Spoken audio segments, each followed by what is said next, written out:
former Obama White House counsel Gregory Craig was indicted Thursday on false statement charges stemming from a foreign lobbying investigation into his work on behalf of Ukraine.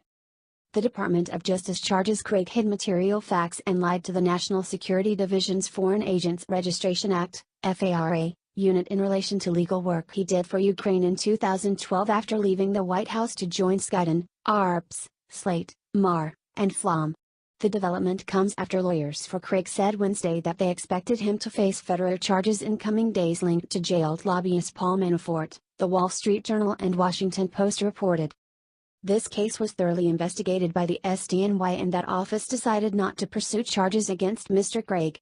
We expect an indictment by the D.C. U.S. Attorney's Office at the request of the National Security Division. Mr. Craig is not guilty of any charge and the government's stubborn insistence on prosecuting Mr. Craig is a misguided abuse of prosecutorial discretion, Craig's attorneys said. Craig, who served as President Bill Clinton's defense counsel and as counsel and in President Barack Obama's White House, resigned in April 2018 amid a probe into whether the firm failed to register as foreign lobbyists for his activities.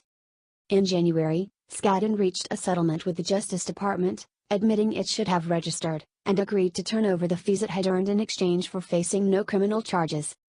In its settlement, Skadden said the firm had relied on false and misleading oral and written statements made by Craig, the Post reported sources close to the case as saying. The Ukrainian government reported Skadden was paid $12,000 for their services, but prosecutors say Manafort used an offshore account to help route more than $4 million to the firm. Manafort was sentenced in March to 7.5 years in prison for lobbying violations and financial crimes.